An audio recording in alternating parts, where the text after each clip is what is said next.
All right, welcome to our last part of our lecture video series for Monday, May 8th, where we kind of reacquaint ourselves with the idea of the phases and talk a little bit more about phase changes. So, to remind ourselves, we know that we have three different phases of matter, right? It's our solid, our liquid, our gas. And we know that fundamentally the difference between the two is the total level of motion that can be detected in each of these three phases. So let's get into it. All right. So here we have the three phases. The gaseous phase, this is our highest energy phase. We have the liquid phase, this is kind of mid-energy phase. And then we have our solid, this is our more stable phase. And recall properties of gases. Gases have low densities. Solids have high densities. Liquids somewhere in between. And what I'm looking at here is I'm looking at a diagram that shows all of the phase changes, or the names of the phase changes, that are associated with a substance going from one phase to another, meaning changing from being into its gaseous form to its solid form, yada yada. So let us get into it. So I'm going to work my way from low to high first. And I'm going to kind of keep tally about which of these phase changes are expected to be endothermic, meaning what requires energy,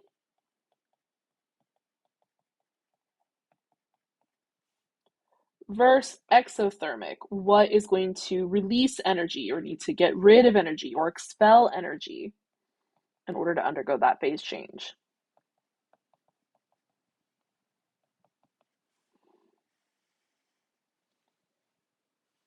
So let us start working from, as I said earlier, high to low. So high energy to low phase, let's think about this. If I want to go from a state that is its higher energy phase, so here, and it's going to go to some lower energy phase, energy is going to need to be released. So that is what oh, nope, that's exothermic. Yeah, high to low, high to low. Sorry, I saw that I wrote endothermic first. Let's go high to low. These are going to be our exothermic. So these are going to be processes like going from, let's start with our gaseous. So we're going to go from gas to liquid. Okay, I'm sorry. You know this is going to bother me. So let's do gas to liquid. We call this condensation. So an endothermic process is condensation. Nope, exothermic, high energy to low.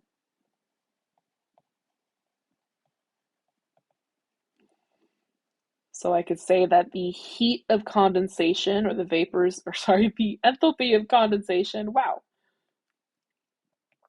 is something that is exothermic, so it's going to have a negative sign.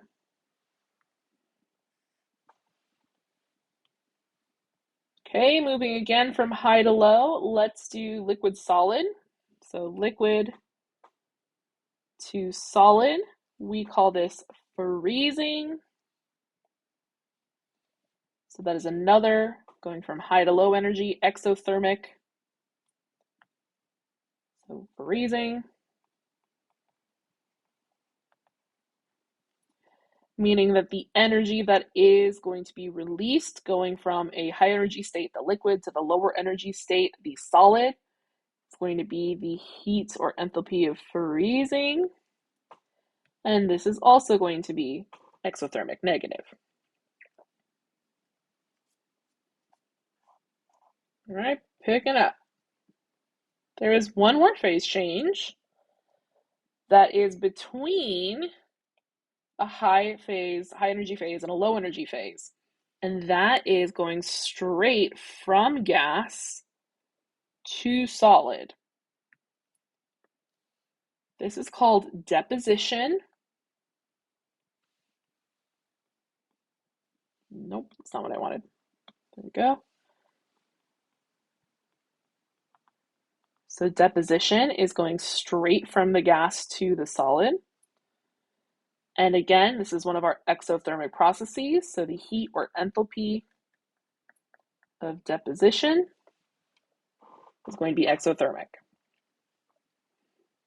So exothermic, these are all going from high energy states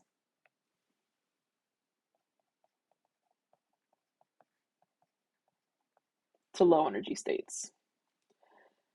So then what does that leave for our endothermic? These are going from low energy states to high, meaning that these are transitions or phase changes that require energy in order to occur. So let's see here. I don't know. Let's start, how about with our lowest energy substance, which is our solid. So let's go from solid to liquid.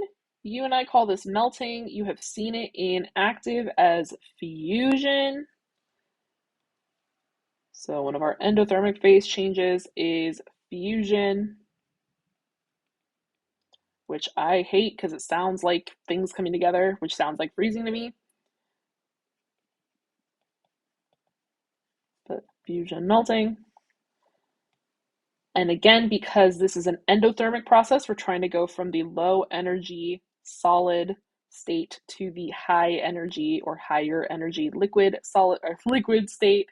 The heat of fusion or the enthalpy of fusion is going to be positive. Okay, so we've gone low to high. Let's do our next low to high.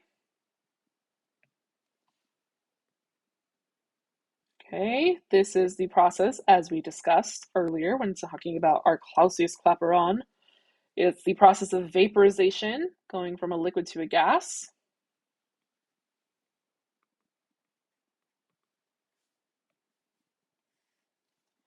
And because vaporization is something that requires energy to occur, meaning if I want to take something like liquid water and make it steam, I need to supply energy, meaning that energy is going to be absorbed by the water, so it is an endothermic process. Leaving the very last transition, which is our solid to gas. This is sublimation. So you can go straight from a solid to a gas. It's actually really fun to watch. Think like dry ice.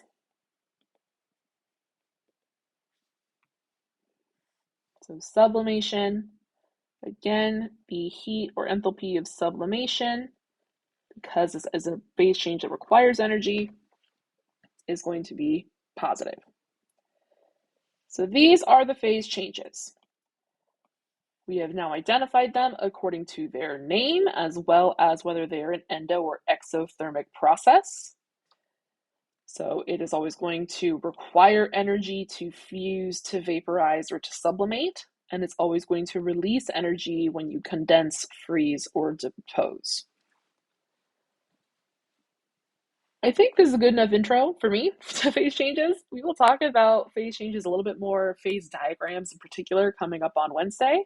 So this concludes our conversation for today, Monday, May 8th. I hope you all have a lovely Monday, and I will see you tomorrow to do our graphical analysis for Hess's law. Don't forget to bring your calculator. Coming up Tuesday. So have a good one.